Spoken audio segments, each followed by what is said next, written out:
وَلَقَدْ يَسَّرْنَا الْقُرْآنَ لِلذِّكْرِ فَهَلْ مِن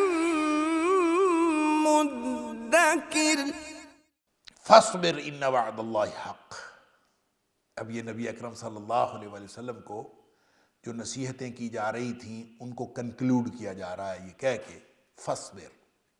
آپ ڈٹے رہیے، إِنَّ وَعْدَ اللَّهِ حَقٌّ، بے شک اللہ کا وعدہ سچا ہے۔ فَإِمَّا نُرِيَنَّكَ بَعْضَ الَّذِي نَعِدُهُمْ، پس چاہے تو ہم دکھلا دیں، نُرِيَنَّكَ، یعنی یہ دو باتیں ہو سکتی ہیں، یا تو ہم آپ کو دکھلا دیں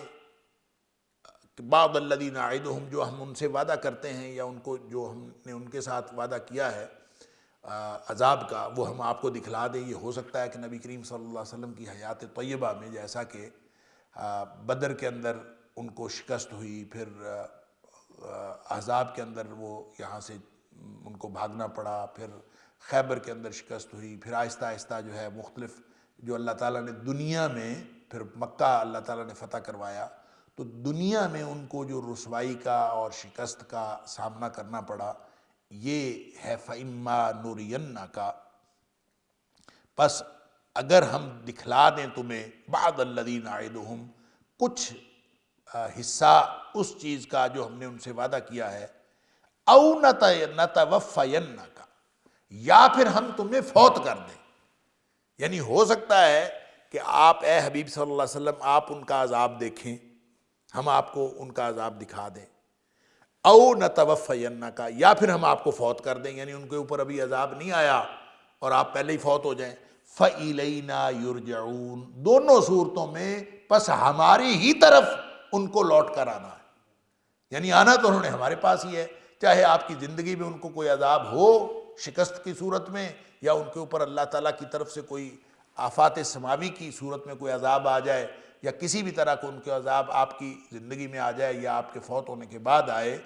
حالات جیسے بھی ہوں فَإِلَيْنَا يُرْجَعُونَ، پس ہماری ہی طرف انہیں لوٹ کر آنا ہے۔ اور یہ بہت بڑی ایک دھمکی ہے کفار مکہ کو کہ تم باز آ جاؤ، جہاں نبی پاک صلی اللہ علیہ وسلم کو تسلی دی جاتی ہے، اور نبی پاک صلی اللہ علیہ وسلم کو جو یعنی اللہ تعالیٰ کامیابی کا وعدہ کرتا ہے، وہیں ساتھ ہی ساتھ کافروں کو جو ہے وہ عذاب کی دھمکی دی جاتی ہے۔ وَلَقَدْ أَرْسَلْنَا رُسُلًا مِّن قَبْلِكَ مِنْهُمْ مَنْ قَصَصْنَا عَلَيْكَ وَمِنْهُمْ مَنْ لَمْ نَقْصُصْ عَلَيْكَ وَمَا كَانَ لِرَسُولٍ أَنْ يَأْتِيَ بِآيَةٍ إِلَّا بِإِذْنِ اللَّهِ فَإِذَا جَاءَ أَمْرُ اللَّهِ قُضِيَ بِالْحَقِّ وَخَسِرَ هُنَالِكَ الْمُبْطِلُونَ۔ اللہ اکبر۔ اب یہ جو پورا یہ جو حصہ ہے، پچھلا بھی اور یہ والا بھی، اس میں ایک بات بڑی پرومیننٹ ہے، وہ یہ ہے کہ اللہ تعالیٰ مختلف عذابوں کا ذکر کرتا ہے، دنیاوی عذابوں کا بھی اور اخروی عذابوں کا بھی ذکر کر کے، گویا اس انجام کو، مکذبین اور منکرین کی اس انجام کو بتا کے یہ باور کرانا مقصود ہے کہ جس نے عذاب سے بچنا ہے وہ قرآنی دعوت قبول کر لے۔ لہٰذا ساتھ ساتھ آفاقی دلائل ہیں، اور خاص طور پر یہ حصہ جو آیت نمبر 78 سے لے کر آیت نمبر 85 تک آخر تک ہے، اس میں ساتھ ساتھ دلائل ہیں، اور ساتھ ہی ساتھ ان کو یہ دعوت ہے، یہ مشورہ ہے کہ قرآنی دعوت قبول کر لو اگر تم نے اس عذاب سے بچنا ہے۔ لہٰذا فرمایا وَلَقَدْ أَرْسَلْنَا رُسُلًا مِّن قَبْلِكَ، اور یقیناً ہم نے بھیجے تھے بہت سارے رسول، من قبلک، آپ سے پہلے، یعنی نبی پاک صلی اللہ علیہ وسلم کو کہا جا رہا ہے کہ آپ سے پہلے، منہم من قصصنا علیک، ان میں سے کچھ انبیاء ہیں جن کا ہم نے ذکر کیا ہے آپ کے پاس، ومنہم من لم نقصص علیک، اور ان میں سے ایسے بھی ہیں جن کا ہم نے تجھ سے تذکرہ ہی نہیں کیا، ہم نے حال بیان نہیں کیا۔ قصص کا مطلب ہوتا ہے قصص یقصص، حال بیان کرنا، جن کا ہم نے حال بیان کیا ہے اور جن کا ہم نے حال بیان نہیں کیا۔ اصل میں قرآن حکیم میں کل 25 انبیاء و رسول کے نام لے کر تذکرہ کیا گیا ہے، اور ٹوٹل کتنے تھے؟ ایک حدیث کے مطابق 317 رسول تھے، اور 1,24,000 کے قریب انبیاء تھے. تو اتنے زیادہ انبیاء تھے اور ان کا ذکر جو ہے اللہ تعالیٰ فرماتا ہے کہ اتنے رسول ہم نے بھیجے، بعض کا ذکر ہم نے کیا اور بعض کا حال بیان کیا اور بعض کا حال بیان نہیں کیا. سوال یہ ہے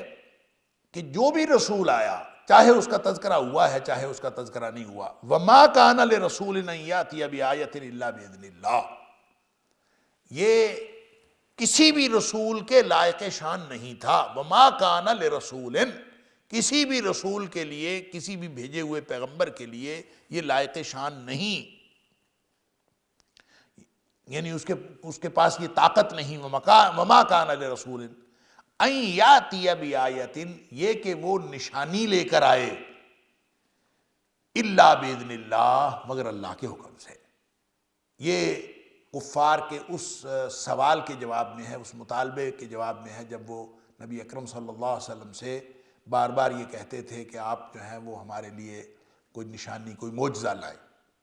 تو معجزہ اور نشانی جو ہوتی ہے، معجزے اللہ تعالیٰ انبیاء کو عطا تو فرماتا ہے، لیکن وہ انبیاء کے بس میں نہیں ہوتے، انبیاء کے اختیار میں نہیں ہوتے، وہ اللہ کے اختیار میں ہوتے ہیں. الا باذن اللہ، کوئی نبی اپنی مرضی سے معجزہ سرزد نہیں کر سکتا. معجزہ ہوتا ہے اللہ کی طرف سے، البتہ عطا ہوتا ہے، کسی بھی نبی کو عطا ہو سکتا ہے. اور سابقہ انبیاء میں سے بھی بہت سارے نبیوں کو معجزے ملے، اور نبی اکرم صلی اللہ علیہ وسلم فرماتے ہیں یہ جو معجزہ ہے، اب اندازہ کیجئے جس طرح نبی کے پاس اختیار نہیں ہے معجزے کا، حالانکہ معجزہ رونما ہوتا ہے نبی پر لیکن اختیار نہیں ہے، اسی طرح کرامت جو ہے وہ رونما ہوتی ہے کسی ولی سے، لیکن ولی کے اختیار میں نہیں ہے کرامت. جس طرح معجزہ نبی کے اختیار میں نہیں ہے، اسی طرح کرامت ولی کے اختیار میں نہیں ہوتی. جو اللہ کے ولی ہوتے ہیں ان سے کرامت سرزد ہوتی ہے،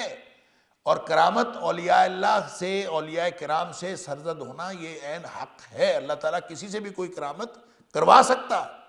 لیکن وہ اس کے اختیار میں نہیں ہوتی.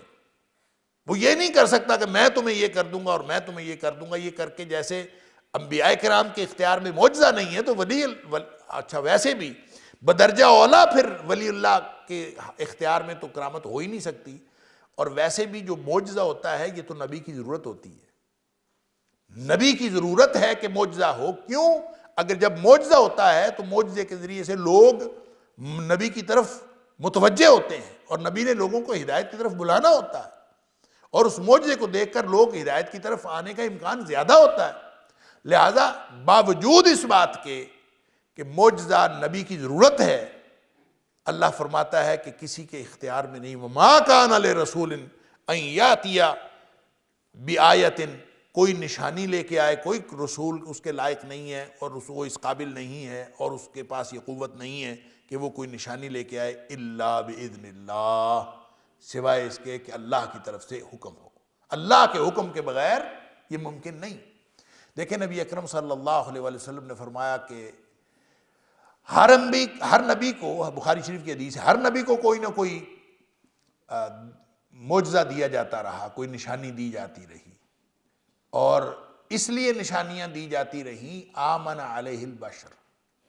تاکہ اس کے اوپر جو انسان ہیں وہ ایمان لائیں. اور نبی کریم صلی اللہ علیہ وسلم فرماتے ہیں جہاں تک میرا معاملہ ہے، مجھے اللہ تعالیٰ نے جو معجزہ عطا کیا ہے، مجھے اللہ نے یہ قرآن عطا فرمایا. قرآن نبی پاک صلی اللہ علیہ وسلم کے اوپر، باقی کے معجزے حصی تھے، وقتی تھے، ختم ہو گئے. نبی پاک صلی اللہ علیہ وسلم کا معجزہ علمی ہے اور قیامت تک کے لیے ہے. اس لیے نبی پاک صلی اللہ علیہ وسلم نے فرمایا میں اللہ سے امید کرتا ہوں کیونکہ میرا معجزہ علمی ہے اور قیامت تک کے لیے رہے گا، اس لیے میں اللہ سے امید کرتا ہوں. وَلَقَدْ يَسَّرْنَا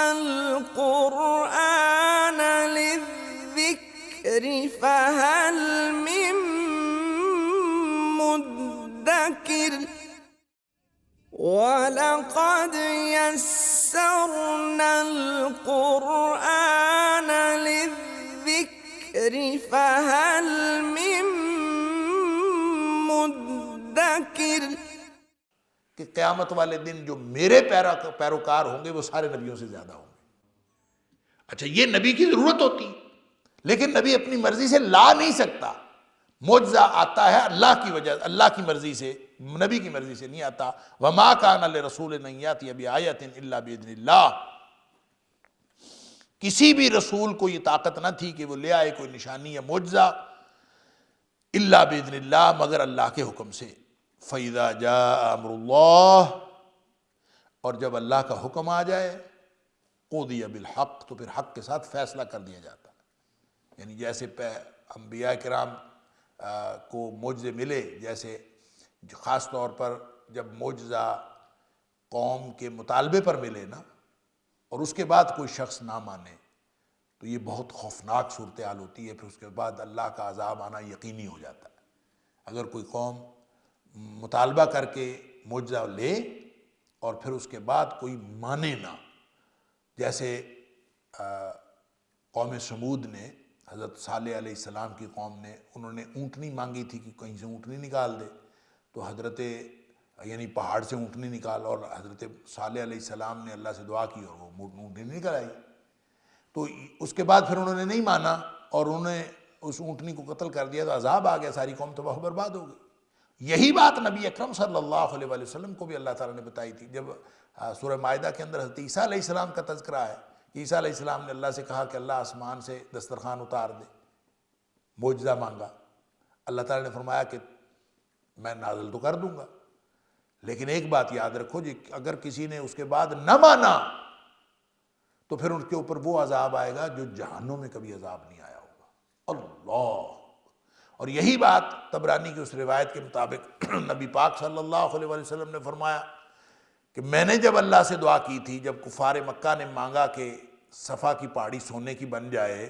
تو نبی کریم صلی اللہ علیہ وسلم نے اللہ سے دعا کر دی کہ یا اللہ صفا کی پہاڑی سونے کی بنا دے، یہ سارے کافر مسلمان ہو جائے۔ اللہ نے، نبی پاک صلی اللہ علیہ وسلم فرماتے ہیں اللہ نے ایک فرشتہ بھیجا، اس نے آگے کہا کہ اللہ تعالیٰ آپ کو سلام کہہ رہے ہیں، اور اللہ تعالیٰ بتا رہے ہیں کہ اگر اے حبیب صلی اللہ علیہ وسلم آپ چاہتے ہیں کہ سونے کی پہاڑی بن جائے تو میں بنا دیتا ہوں، لیکن ایک بات یاد رکھو، فمن کافر منہم، اس کے بعد اگر ان میں سے کوئی کافر رہا، عذبتہ لا اعذبہ احدا من العالمین، تو اس کو میں وہ عذاب کروں گا جو جہنم میں کبھی عذاب نہیں ہوا ہوگا۔ اللہ، یعنی کائنات کا سخت ترین عذاب اس کے اوپر ہوگا۔ یہ اب اللہ کا قانون ہے کہ جب کوئی مطالبہ کر کے معجزہ لیتا ہے اور پھر نہیں مانتا تو پھر عذاب فوراً لازمی آ جاتا ہے۔ تو اس لیے کہا کہ وَمَا كَانَ لِرَسُولٍ أَن يَأْتِيَ بِآيَةٍ إِلَّا بِإِذْنِ اللَّهِ، کسی رسول کے پاس یہ طاقت نہیں کہ وہ کوئی نشانی لے آئے، یعنی معجزہ لے آئے، الا باذن اللہ، مگر اللہ کے حکم سے۔ فَإِذَا جَاءَ أَمْرُ اللَّهِ، جب اللہ کا حکم، پس جب آ جائے حکم اللہ کا، قُضِيَ بِالْحَقِّ، تو حق کے ساتھ فیصلہ کر دیا جاتا ہے، پھر وہ فیصلہ ہو جاتا ہے۔ وَخَسِرَ هُنَالِكَ الْمُبْطِلُونَ، اور خسارہ پا جاتے ہیں وہاں جو باطل، اہل باطل ہے، باطل والے، مبطلون، باطل کو رکھنے والے، باطل والے، اہل باطل، وہ سارے کے سارے خسارہ پا جاتے ہیں۔ لہٰذا یہ بالکل سیدھی سیدھی ایک ہدایت اور رہنمائی کی، یہ ایک سبیل اختیار کی، ایک راستہ اختیار کیا کہ کوئی شخص اگر عذاب سے بچنا چاہتا ہے، اس خسارے سے بچنا چاہتا ہے، تو وہ اس اہل باطل میں سے ہونے کی بجائے وہ اللہ کی آیات کو مان لے۔ اللہ الذی جعل لکم الانعام لترکبوا منها ومنها تأکلون، اللہ وہ ذات ہے، پھر آگے کچھ دلائل ہیں اللہ تعالیٰ کی، نشانیاں ہیں، گویا یہ نشانیاں اس لیے ہیں کہ کس کس نشانی کا انکار کرو گے، یا اپنے ارد گرد دیکھو کون کون سی نشانی ہے۔ اللہ الذی جعل لکم الانعام، اللہ وہ ذات ہے جس نے تمہارے لیے چوپائے بنائے، لترکبوا منها، ان میں سے کسی کے اوپر، تاکہ تم سواری کرو ان کے اوپر، ان میں سے کچھ کے اوپر، وَمِنْهَا تَأْكُلُونَ، اور ان میں سے بعض کو تم کھا جاتے ہو۔ یعنی اللہ تعالیٰ نے چوپائے عطا فرمائے ہیں۔ انعام جن کو خاص طور پر کہا گیا تو وہ بھیڑ، بکری، اونٹ اور گائے، مذکر مؤنث یہ 8 بنتے ہیں خاص طور پر، یہ چوپائے، اور پھر ان کی مثل اور بھی چوپائے۔ جن کے گوشت جو ہے وہ حلال ہیں کھانے کے لیے، اور وہ تم بعض کو کھا جاتے ہو، بعض سواری کے لیے ہیں۔ وَلَكُمْ فِيهَا مَنَافِعُ، اور تمہارے لیے اس میں اور بھی بہت سارے فائدے ہیں۔ وَلِتَبْلُغُوا عَلَيْهَا حَاجَةً فِي صُدُورِكُمْ، اور تاکہ تم پہنچ جاؤ ان کے اوپر، یعنی سواری کرتے ہوئے، حاجتاً اپنی اس ضرورت کے لیے، فی صدورکم جو تمہارے سینوں میں ہے۔ یعنی انسان ایک ارادہ کرتا ہے کہ میں فلاں جگہ پہنچ جاؤں، تو یہ اسی طرح کی یہ نشانیاں ہیں جو اللہ تعالیٰ نے سورہ نحل کے اندر بھی بیان فرمائی کہ یہ جو چوپائے ہیں یہ تمہیں لے جاتے ہیں، دور دراز کا سفر تم ان کے اوپر کرتے ہو، اور بھی بہت سارے فائدے ہیں۔ وَلِتَبْلُغُوا عَلَيْهَا، اور تاکہ تم پہنچ جاؤ علیہا اس کے اوپر، حاجتاً اپنی اس حاجت کو، فی صدورکم جو تمہارے سینوں میں ہے، وَعَلَيْهَا وَعَلَى الْفُلْكِ تُحْمَلُونَ، اور ان پر یعنی چوپایوں پر، وَعَلَى الْفُلْكِ اور کشتی پر، تُحْمَلُونَ تم سوار کیے جاتے ہو، یا تم اپنے بوجھ لادتے ہو، دونوں معنی ہو سکتے ہیں۔ وَيُرِيكُمْ آيَاتِهِ، اور وہ تمہیں اپنی نشانیاں دکھاتا ہے۔ وَيُرِيكُمْ آيَاتِهِ، وہ تمہیں اپنی نشانیاں دکھاتا ہے۔ فَأَيَّ آيَاتِ اللَّهِ تُنْكِرُونَ، کس کس نشانی کا انکار کرو گے؟ فَأَيَّ آيَاتِ اللَّهِ، پس کون سی نشانی اللہ کی، تنکرون تم انکار کرو گے؟ یہ ہر طرف تو اللہ کی قدرت کی نشانیاں ہیں، اور وہ چاہے آفاق میں دیکھ لو تو اللہ کی قدرت کی نشانیاں ہیں، اپنے انفس میں دیکھ لو تو اللہ کی قدرت کی نشانیاں ہیں، اور قرآن پڑھ لو تو اللہ کی قدرت کی نشانیاں ہیں، ہر طرف اللہ کی نشانیاں ہیں، کس کس نشانی کا انکار کرو گے؟ وَيُرِيكُمْ آيَاتِهِ، وہ دکھاتا ہے تمہیں اپنی آیات، اپنی نشانیاں۔ فَأَيَّ آيَاتِ اللَّهِ تُنْكِرُونَ، پس کون سی نشانی کا، اللہ کی کون سی نشانی کا تم انکار کرو گے؟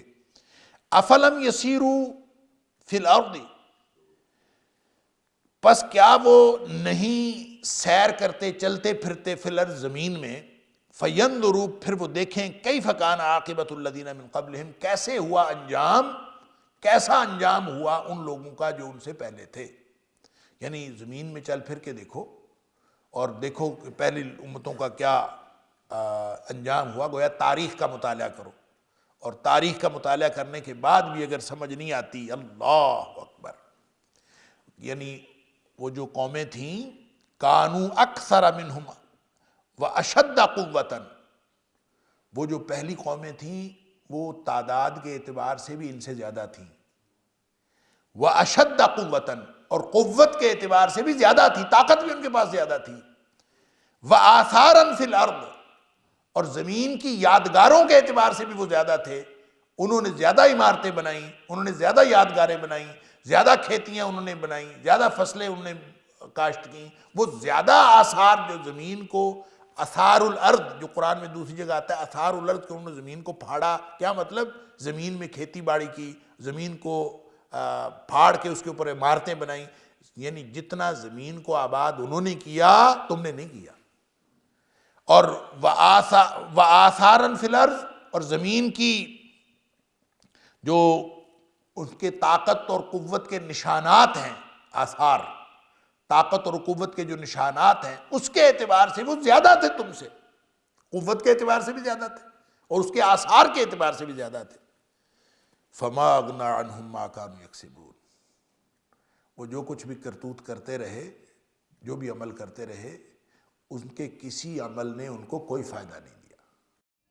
وَلَقَدْ يَسَّرْنَا الْقُرْآنَ لِلذِّكْرِ فَهَلْ مِن مُّدَّكِرٍ وَلَقَدْ يَسَّرْنَا الْقُرْآنَ لِلذِّكْرِ فَهَلْ مِن مُّدَّكِرٍ فما اغنی عنہم ما کانوا یکسبون، اللہ اکبر، جو کچھ وہ کرتے رہے انہوں نے، اس چیز نے ان کو کوئی فائدہ نہیں دیا۔ فلما جاءتہم رسلہم بالبینات، بس جب بھی آئے ان کے پاس ان کے رسول روشن دلائل لے کر، نشانیاں لے کر، فرحوا بما عندہم من العلم، تو انہوں نے آگے سے اترایا ہی اور خوش رہے، بما عندہم من العلم، جو ان کے پاس اپنا علم تھا اسی پر خوش رہے۔ یہ علم کون سا تھا ان کے پاس؟ دیکھیں، ایک علم، اس سے مراد ایک تو یہ ہو سکتا ہے، مفسرین نے یہ بات لکھی ہے کہ یہ دراصل دین کے مقابلے میں، شریعت کے مقابلے میں، نبی کی تعلیم کے مقابلے میں جب کوئی شخص اپنے علم کا اظہار کرتا ہے تو وہ سوائے اٹکل پچو کے وہ اور کچھ نہیں ہوتا. ان یتبعون الا الظن وانہم الا یخرصون.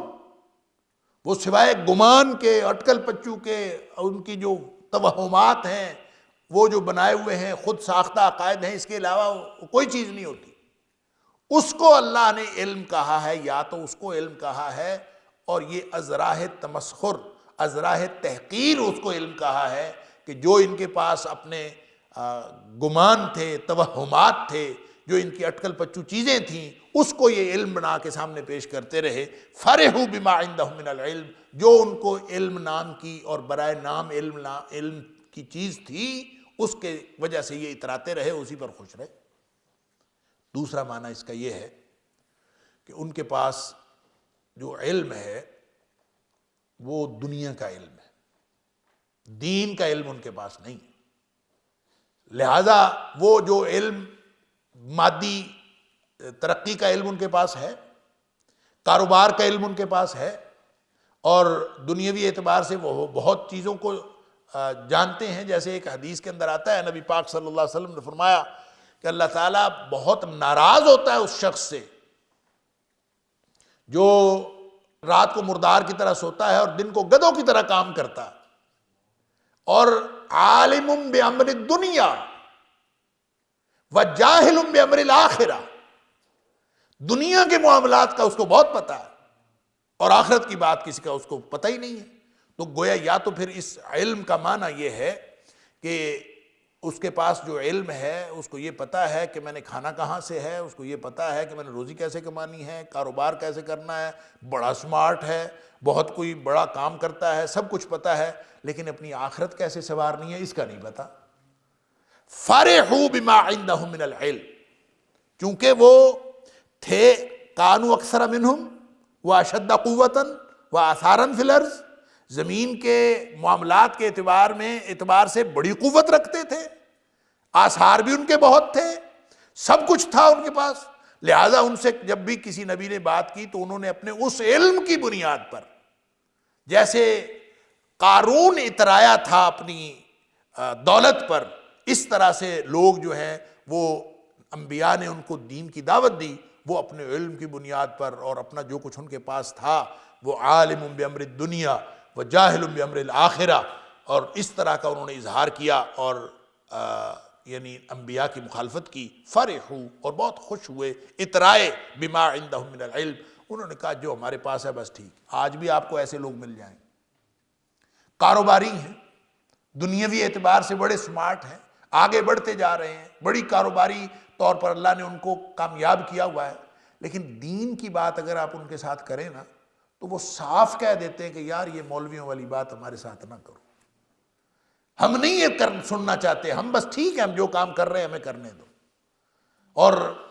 مخالفت دین کی کرنی ہوتی ہے، نام مولویوں کا لیتے ہیں کہ یار یہ مولوی والی بات رہنے دو، یہ نہ کرو ہمارے ساتھ. اور اس طرح کے بہت سارے لوگ موجود ہوتے ہیں، اللہ تعالیٰ معاف فرمائے. تو اللہ تعالیٰ فرماتا ہے کہ پہلے لوگوں نے بھی جب ان کے پاس دعوت آئی،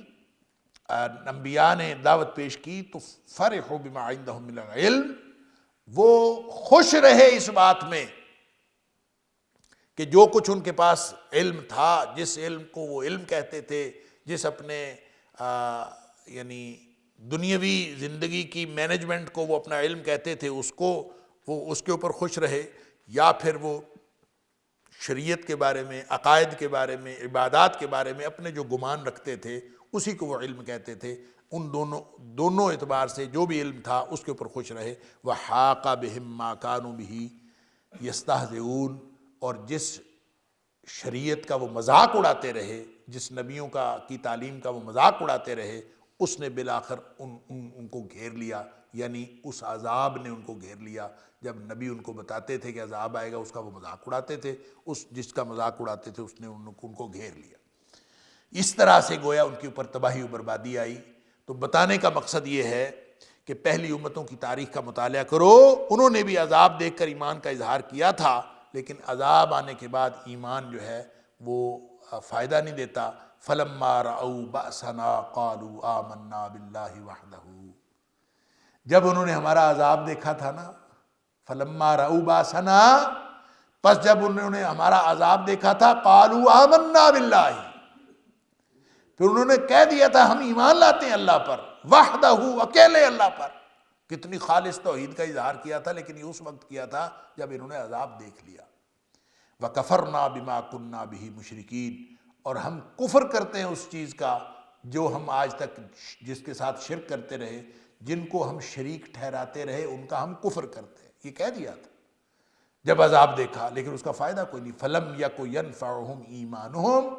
لَمَّا رَأَوْا بَأْسَنَا، اللہ کا قانون یہ ہے کہ فَلَمْ يَكُ يَنْفَعُهُمْ إِيمَانُهُمْ، پس نہیں تھا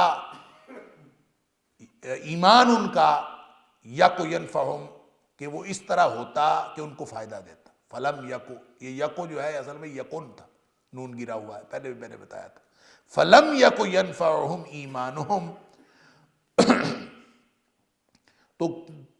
یعنی ان کا ایمان ان کو نفع نہیں دے سکتا تھا، تو نہیں تھا ان کا ایمان کہ انہیں فائدہ دیتا، یوں ترجمہ کر لیں، لَمَّا رَأَوْا بَأْسَنَا، جب انہوں نے ہمارا عذاب دیکھ لیا۔